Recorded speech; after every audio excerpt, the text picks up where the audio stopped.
Well, hello and welcome to the Smells Like Money podcast. Join me, Suzan Chin Taylor, the DooDoo Diva, as I interview guests who are making an impact on how we manage and operate systems for conveying and treating wastewater. As a veteran of the wastewater, trenchless, and civil infrastructure industry, each week I'll be bringing you industry know-how from industry pros who know how. Join me each week as I speak with representatives of organizations that are utilizing disruptive or new technologies and methods, and executives who are excited to share how to be successful and sustainable in our vital industry. So whether you want to learn about the latest trends in technology, in treatment or trenchless, gain tips on training and retaining great talent, or simply how to be more efficient, productive, or profitable, this podcast is for you. Ready? Let's dive right in. Well, hello, everybody, and welcome to this week's episode of the DooDoo Divas Smells Like Money podcast. Today, we are visiting with an old friend and colleague of mine in the industry, Jamie Lienberger, who is the owner and co-founder of Lienberger and Associates. And it was so great to connect with you, reconnect with you after not seeing you for so many years at the Wet Show this year. And I want to thank you for being willing to come on to the podcast and share your, depth of experience and your knowledge. So welcome to the show, Jamie. Thank you very much. Appreciate it. So the audience, I like to kind of set the stage for what we're going to be talking about today. And that's about specialty consultancies. But in order to set the tone for this, I'd like you to share, a little bit with the audience, your background in this industry that we all love. You've been in it for many, many years and you've had many different roles, just so, we get an idea of who you are and where you're at now in your role in the industry. All right. Well, thank you. I started this industry just about 20 years ago. My dad introduced it to me. At the beginning, when I first started, I didn't really have a name. I was Gary Lienberger's daughter. And for many years, that's how I was known. Oh, I know you. You're Gary's daughter. So that was a little hard at first. However, through the years, I established a name for myself and I began working with my dad, working with contractors around the Midwest and around the country, working with manufacturers for manhole rehab, CIPP, doing specifications, working on safety manuals and installation manuals and setup guides, and working out in the field as a contractor or the project manager for projects that we had as our own contractor in Southern California. We did that for many years based in Southern California. We've moved. We live in the middle of the country now, one of those flyover states. Sadly, my dad passed away in August of 2022. However, with the knowledge and the skill and the business base that my dad gave me, I was able to restructure us a little bit. It's still Lienberger and Associates. It's just me and all my little voices. So we're all the associates. And we're now focusing a lot on the consultant work when it comes to product approval, different maintenance agreements, ASTMs, standardized specifications, and things like that. So that's where I am today.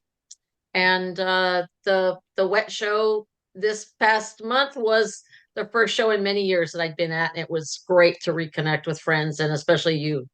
Oh, thank you.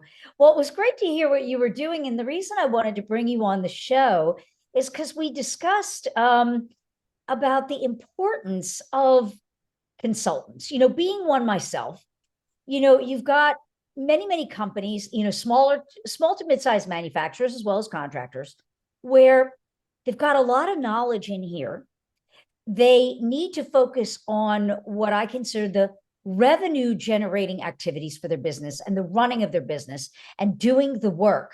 But in order to grow and get to the next level, they often need to take on tasks that they don't have the knowledge or the skill set. And yes, they could take the time to develop that, but is that really the best use of their time and their resources? Even with someone with with in-house that could be tasked with doing this, is this something you really want to put on somebody's probably already very full plate of work? So it comes to the topic of needing a consultant when you didn't really even know you truly needed one, but what that consultant can do for you in areas of your business, especially our industry, that you never even thought about as needing help with, can make the difference between staying where you are or maybe getting to that next level and winning that next big contract, or getting your product approved on, an approved product schedule. And so I'd like you to talk to our audience about that concept of what are some of the areas where it really makes financial sense and business sense to bring in a consultant, and what are some of those things that they can help you with that you may not have even known that you needed? Absolutely. Clients, sometimes they're looking for, they've found a great product. It's accepted by engineers, accepted by municipalities. Municipalities look at it and say, oh, this is great. Are you approved? No, but it's a really great product. How do I get approved? A lot of times municipalities, they are busy, larger municipalities, they're busy with their daily work schedule. They don't have a training guru that can set aside time to talk to a manufacturer and run them through the product approval list requirements. So as a consultant, that's where a consultant comes in, because we can do the research for you. We can tell you what's needed, what tests are available, what testing labs to go to, what municipalities have a product approval list.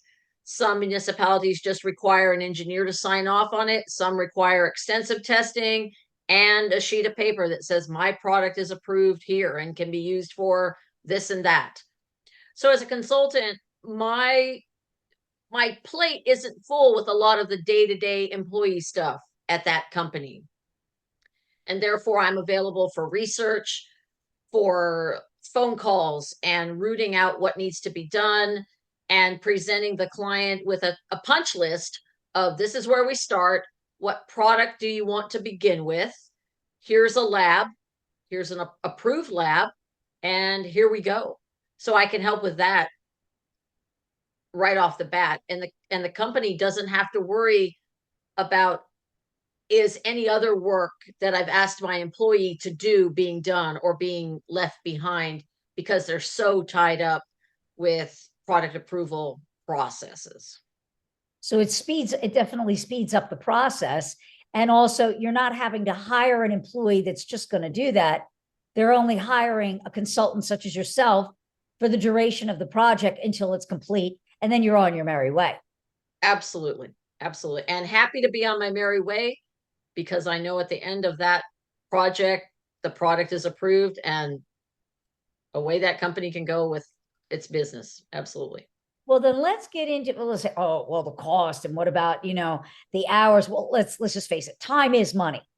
And so if you were to, maybe this is a hard question to ask, I don't know, but on average, to get a product through an approval process, like we were just talking about, how many hours of labor does that typically take someone to do? If they're let's do this two ways. If they're an expert and they've done this before and they know exactly what they have to do, or they're going to have to learn by trial by fire of exactly what they need to do to get it done. What are we looking at time-wise?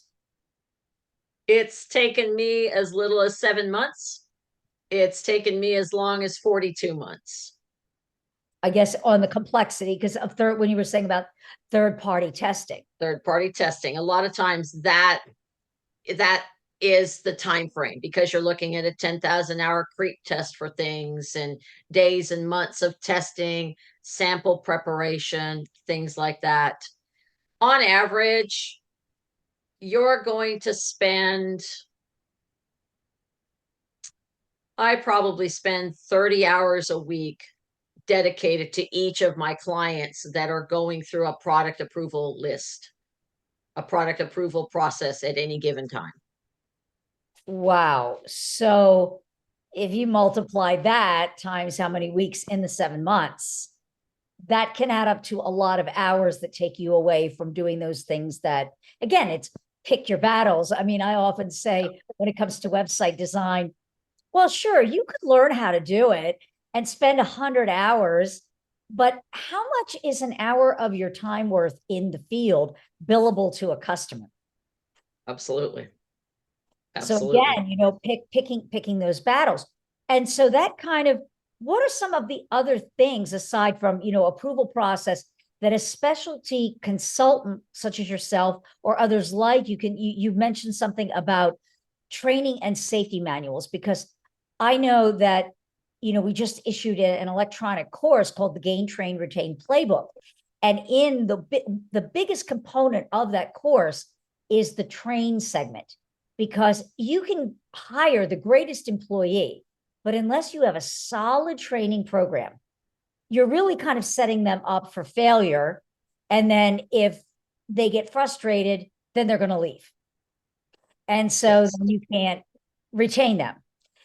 So in that, I just saw as we were, putting this course together and publishing it and putting it out there, it was like, wow, to really do this right for a training manual, you've got to spend a tremendous amount of time developing this. And so how would you help, or how can a consultant help someone that they've got it in their head of what they want the employee to do, but they don't know how to put it out on paper or even develop that training program or a safety program?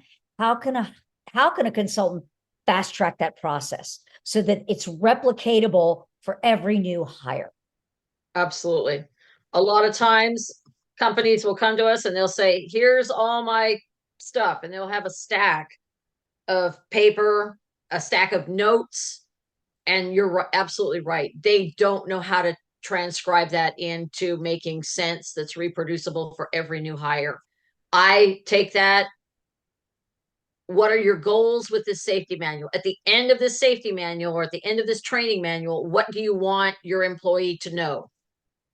Are we looking at a broad overview of everything, or are we looking at something specific within the company that they will be responsible for?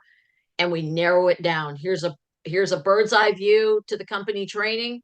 And then we'll say, okay, your specific X area of expertise is going to be dealing with the reel on the back of a UV cure truck, for example. Okay, so we're going to train you how to work on that. And the training manual will take them through that. I've worked with clients in the past who the training manual was to learn how to work safety around trains on the train yard. Took them through that and produced that manual so they knew safety around trains. And as a consultant, I have the time to do the research for the company that's hired me. Your employees are busy doing other day-to-day things. They don't have the time to specifically say, I'm going to dedicate 5 hours of my day to research this, or I'm going to research this for the next 3 days. They can't do that, but I can do all the research, put it into a format that is legible, followable, reproducible for everyone in your company. Safety manual, training manual, away we go. And with safety manuals, when you're looking at a safety manual, or you provide me with the information and I just take all that information and put it into a booklet for you, and you can reproduce it.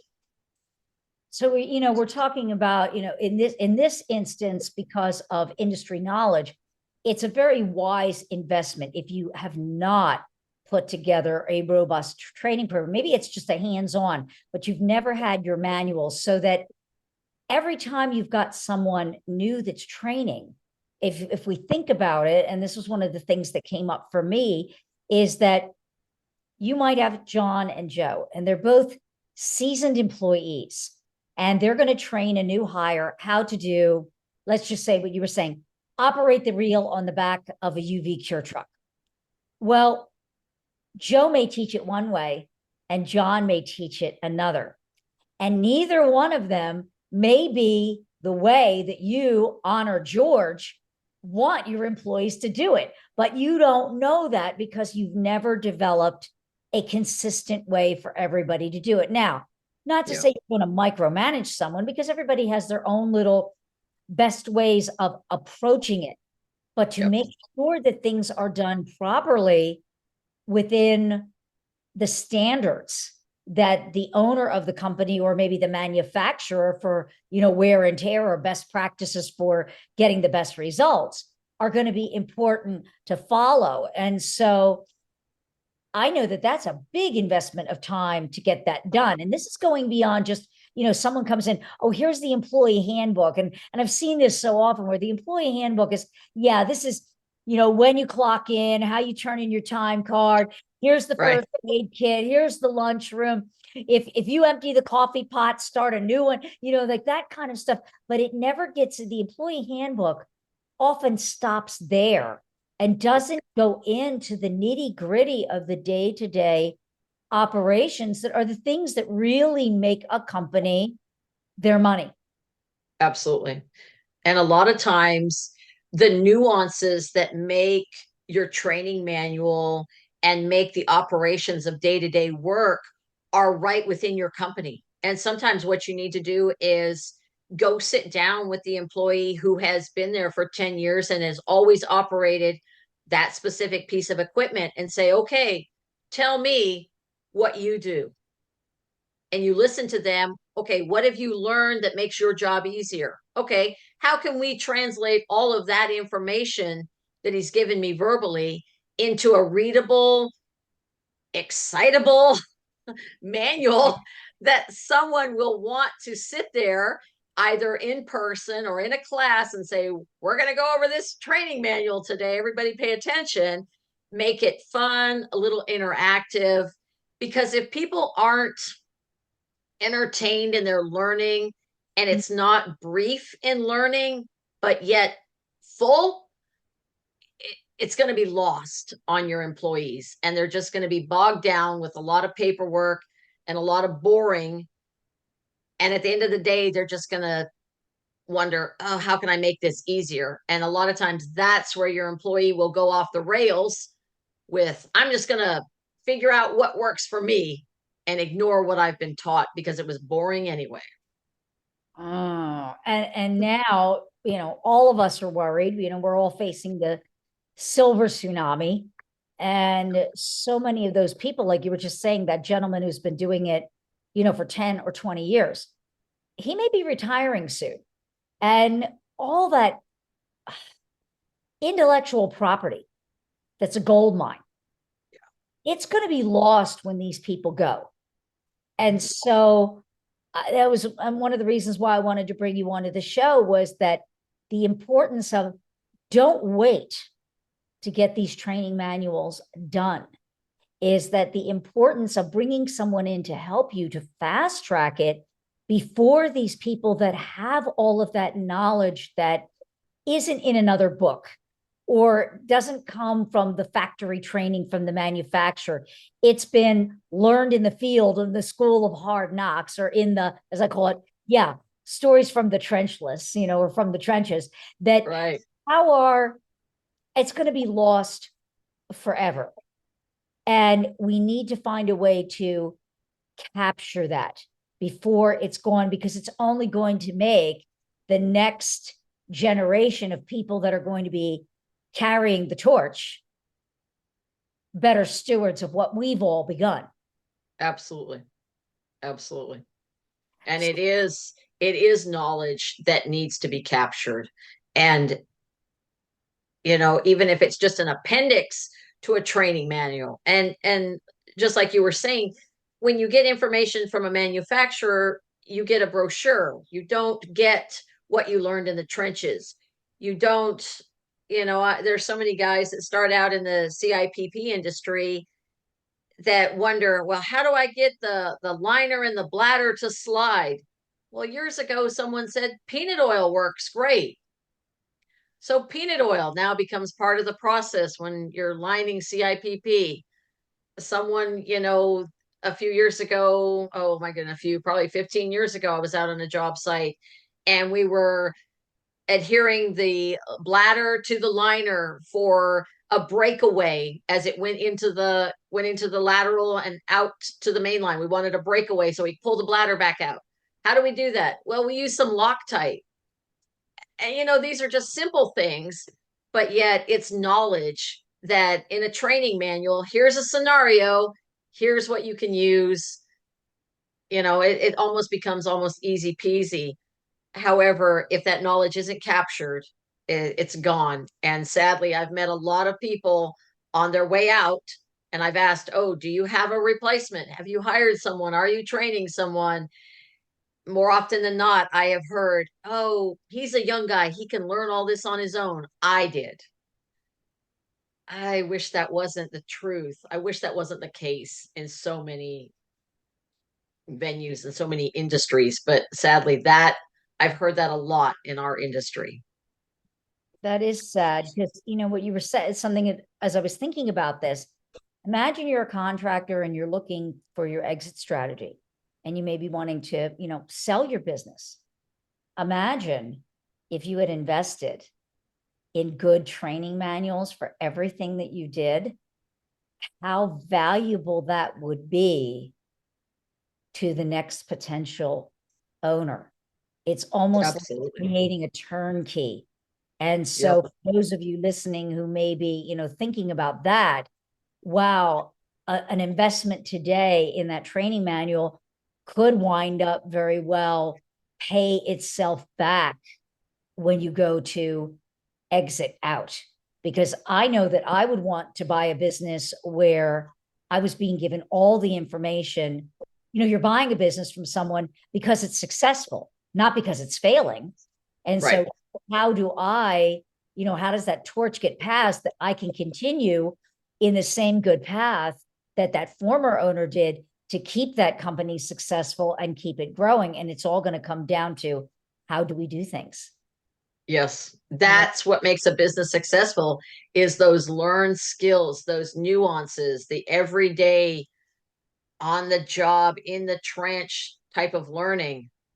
And you pass that on, then the incoming groups can definitely be as successful as you were. Absolutely. Right.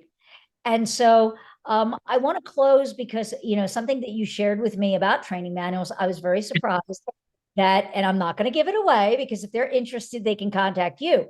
But having some of this consulting work done, and especially the training manuals, was a lot less expensive than I imagined that it would be, considering the end product that you're getting. It was kind of like, oh, wow, is that all? And so if you are interested, Jamie, how can they get a hold of you to learn more about training manual development services, safety manual, and then maybe the other consultancy for what we were talking about earlier for specifications and getting a product approved? Oh, absolutely. Well, you can call me. You want me to give my phone number? Yes, please. All right. It's area code 386-846-9719. And my email, the initial J, my last name, Lienberger, Lienberger @gmail.com. Send me an email and we'll talk. All right. And Jamie, are you on LinkedIn? I am. So connect with Jamie on LinkedIn, because that's the way I always, push people, connect on LinkedIn. It's a great platform, and especially for B2B, learn a lot there. And so thank you again for coming on to the show about this topic, which leads us in, stay tuned, because Jamie and I are going to continue our conversation on a follow-up episode to speak a little more in depth about the specification process and the importance of that and the competitive advantage that it can give you as a vendor. So until next time, thank you for watching and keep it flowing. Thanks so much for joining me, the DooDoo Diva, on this week's episode of Smells Like Money. What stood out to you this week? Share your takeaways by leaving me a review. You can find out more about the new technologies, creating sustainable solutions, and insights on how to succeed in our vital industry by subscribing to the show. Whether you want to learn about the latest trends in wastewater infrastructure, treatment, or trenchless, you've got it all right here at Smells Like Money. If you're an industry expert and would like to be considered as a guest for the show, book a quick chat with me by visiting calendly.com/the2it group/B-A-podcast-guest, or simply click the link in the show notes below. Until next week, a big shout out to all my industry friends and those who will be. You are my superheroes. Thanks for tuning in, keeping it flowing, and we'll see you all next week.